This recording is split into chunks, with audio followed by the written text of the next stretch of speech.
अस्सलामुअलैकुम मेरी प्यारी यूट्यूब फैमिली। उम्मीद करती हूँ आप सब खैरियत से होंगे, खुशो-खुर्रम होंगे और अपने अच्छे अच्छे से कामों में बिजी होंगे।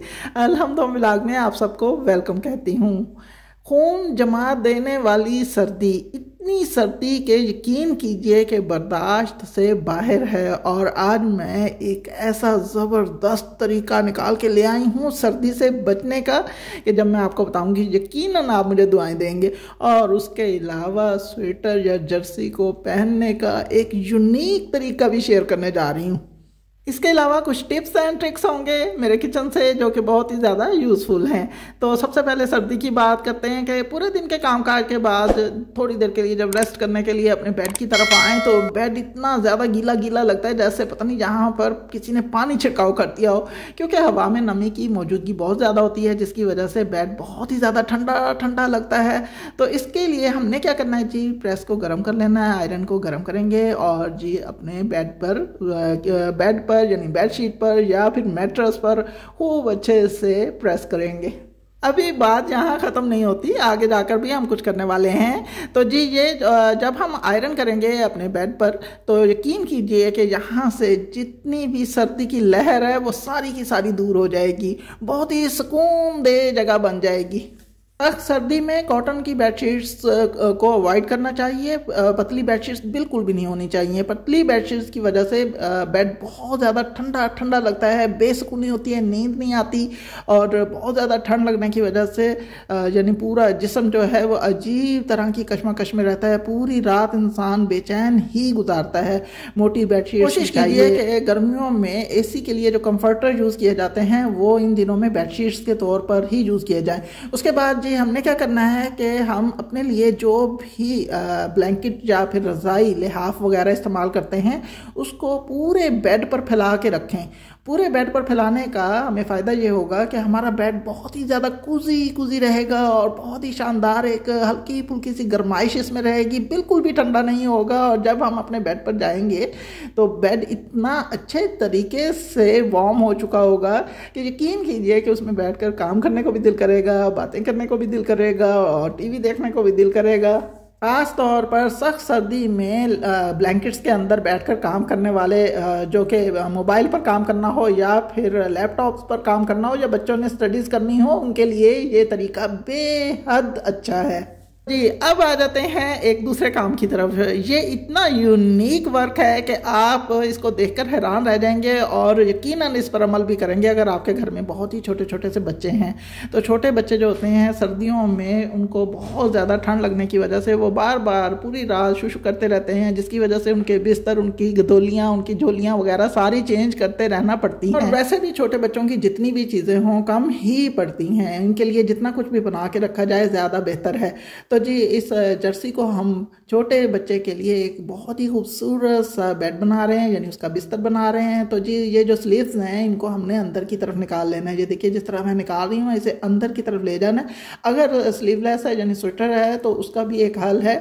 तो ये देखिए ये इस तरह से निकाल कर इसको हमने साइड पर लगा देना है। इसे हमने सीना नहीं है, सिर्फ साइड पर रख देना है। ये साइड पर रख के और इसको सेम उसी तरह से फोल्ड कर देना है जिस तरह के एक स्वेटर होता है, ये देखिए। और सेम इसी तरह से दूसरी स्लीव्स को भी हमने अंदर की तरफ ले आना है।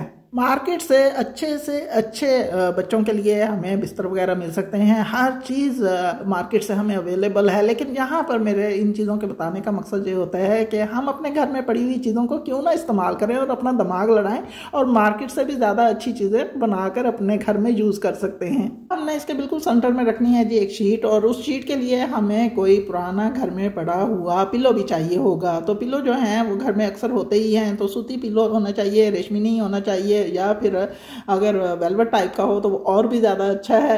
और ये देखिए इस तरह से इसके ऊपर हम शीट को कवर करके और अंदर की तरफ लगा देंगे। तो जी शीट के रखने का फ़ायदा ये होगा कि जब भी शीट गीली होगी हम उसे उठाकर और वॉश कर लेंगे या चेंज कर देंगे। इसी तरह की अगर 2-3 शीट्स बना कर रख ली जाएँ और जब ये गीली हो तो इसे निकाल लें और दूसरी रख दें।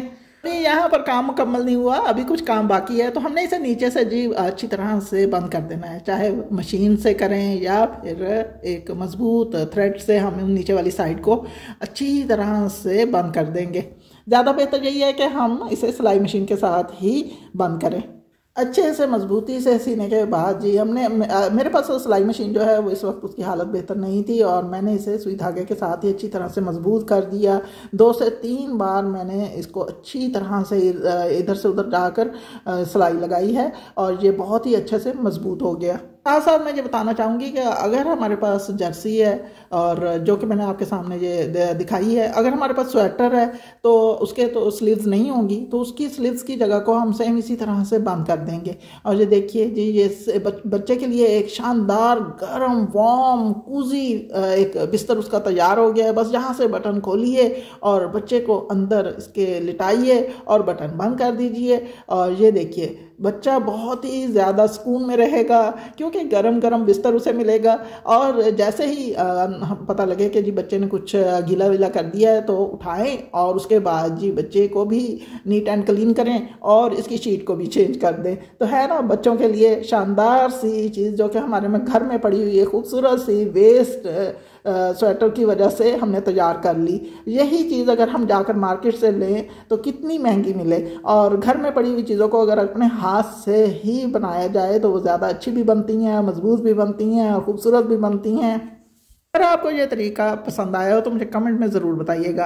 अब मैं आ गई हूँ जी किचन में और यहाँ से 2 से 3 चीज़ें आपके साथ शेयर करने वाली हूँ कि अनियंस जो कि रोज़ाना का ही मसला है, इसको काटने का, छीलने का, काटने का। तो छीलना तो आसानी होता है लेकिन काटना बड़ा ही मुश्किल नज़र आता है, बाज़ औक़ात तो आंसू भी निकाल देता है। तो छीलने के लिए अगर हम नाइफ़ के बजाय पिलर ले लें जो ज़्यादा तेज़ी से भी काटेगा और बहुत बारीक बारीक भी काटेगा। और ये देखिए ये बारीक काटने की वजह से जो प्याज बारीक बारीक करते हैं वो जल्दी गलते भी हैं, जल्दी पकते हैं, और जो नाइफ़ के साथ काटे जाते हैं वो ज़रा मोटे होते हैं। उसके बाद जी जब भी खाना पकाने लगे तो साथ गर्म पानी ज़रूर रखें क्योंकि जब खाना बना रहे हो और साथ साथ हमें पानी की ज़रूरत पड़ती है। अगर ठंडा पानी डालेंगे तो पकने का जो अमल होता है वो रुक जाता है और चीज़ जो है वो कच्ची पक्की रहती है और खाने का जायका अच्छा नहीं रहता। वेस्ट टेबलेट्स को यूज़ करने का तरीका तो मैं पहले शेयर कर चुकी हूँ, लेकिन उनके रैपर भी इस्तेमाल किए जाते हैं और ये भी बड़े काम के होते हैं। हम अपने स्टोव को ऊपर से तो बहुत अच्छी तरह से साफ़ कर लेते हैं, लेकिन जो इनके नीचे वाली जगह होती है, जो मतलब स्टोव को थोड़ा सा उठा के नीट एंड क्लीन करने की ज़रूरत पड़ती है, उससे हम इस चीज़ को इस्तेमाल करते हुए बहुत आसानी से क्लीन कर सकते हैं क्योंकि ये बहुत बारीकी से अंदर जाकर और सारी मैल कुचैल जो है वो रब करके हटा देता है और हम वहाँ से इसे किसी न किसी टिश्यू या किसी और चीज़ के साथ उठा लेते हैं, जैसा कि मैं आपके सामने कर रही हूँ। इसका एक और भी बहुत ज़बरदस्त तरीका है कि अगर हम ग्राइंडर में बारीक बारीक करके के टुकड़े रख दें और इसको चला दें तो ग्राइंडर्स के ब्लेड जो हैं वो शार्प हो जाते हैं। तो ये था जी मेरा आज का बहुत ही यूजफुल व्लॉग। अगर आपको मेरी वीडियो अच्छी लगी है तो प्लीज़ मेरे चैनल को सब्सक्राइब कीजिए, लाइक्स दीजिए, कमेंट्स कीजिए और शेयर ज़रूर कीजिए। दुआ में याद रखिएगा। अल्लाह हाफिज़।